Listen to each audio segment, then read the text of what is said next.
She was alone when the monitor lit up. The room was quiet, except for the humming of the ultrasound machine and her mother's hand squeezing hers. The screen glowed with the shape of her baby. Tiny limbs, flickers of movement, a heartbeat echoing softly through the speakers. This was the moment, the one they'd waited for, the one her husband had promised. This time, he wouldn't miss. But he did, because someone had invited him to get fish and chips. Not a family emergency, not a work conflict, not even something he'd committed to before. Just lunch. He didn't even seem embarrassed about it. Just shrugged it off with his usual line. "I'm not the one carrying the baby. Why do I have to go to the doctor with you?" She didn't argue. She didn't scream or cry. She just went. And when the technician asked if she wanted to know the gender, she nodded quietly, hands still in her mom's. They saw it on the screen. A life, a future, a secret. And she decided he didn't deserve to know. Not then. Maybe not ever. He texted while she was still in the waiting room. "So? What is it?" She ignored it. Then the calls started. She let them ring. When she got home, he was already there, pacing, livid, demanding. "Tell me, right now, are we having a boy or a girl?" She looked at him with all the calm rage she'd stored up for weeks, maybe months. "No," she said. "You didn't show up. You don't get to know." He lost it, called her spiteful, called her immature, accused her of playing games, told her she was punishing him. And when she said the words, "I'm willing to die on this hill," he looked at her like she was the unreasonable one, like he was the victim. And that's when the real fire started, because he didn't stop there. He called his mother. She, his mother, called her OB-GYN, trying to get the results. Not him, his mom. She felt the sting in her chest like betrayal wrapped in absurdity.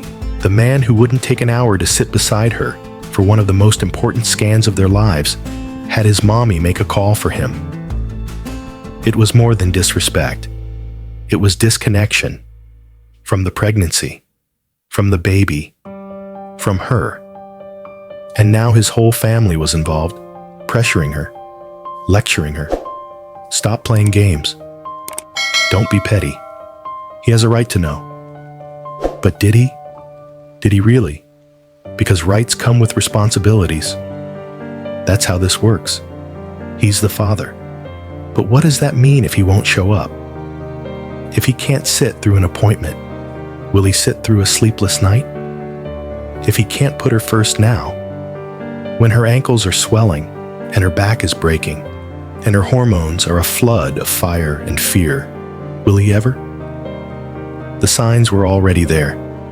He'd skipped other appointments before, always with flimsy excuses. A soccer game, a drink, a board game night.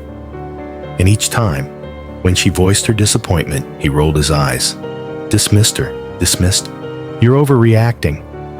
It's not like anything happens at these things." But this one was different. It wasn't just a gender reveal.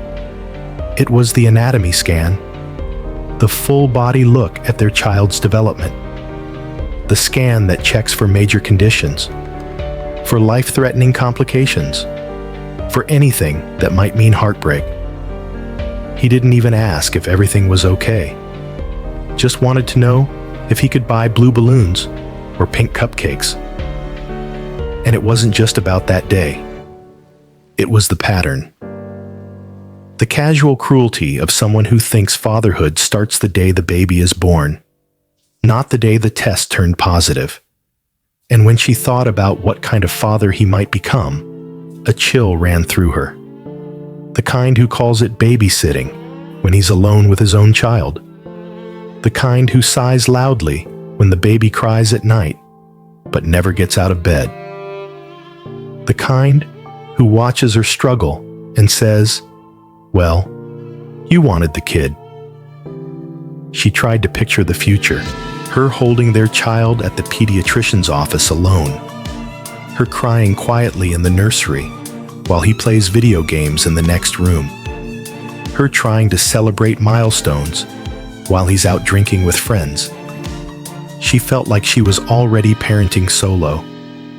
And maybe the worst part was, she knew she'd let it slide too long.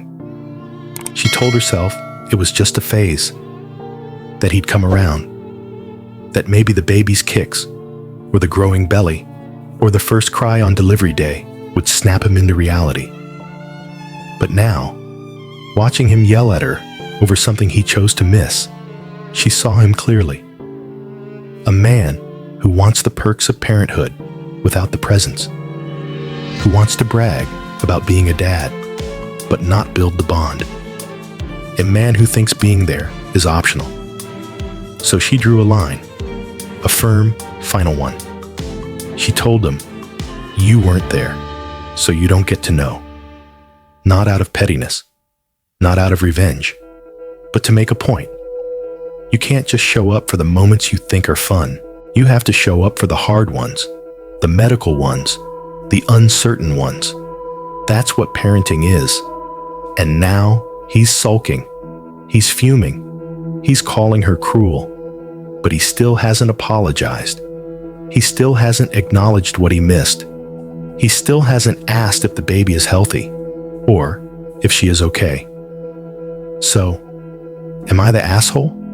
This one hits deep. Not because of the drama, though it's real, but because of what it reveals. Sometimes, the scariest part of bringing a new life into the world isn't the labor, or the sleepless nights, or the fear of something going wrong. It's realizing you might be doing it alone, even when someone's standing right next to you. This story isn't just about a gender reveal. It's about partnership, presence, and promises broken in the quiet, everyday moments.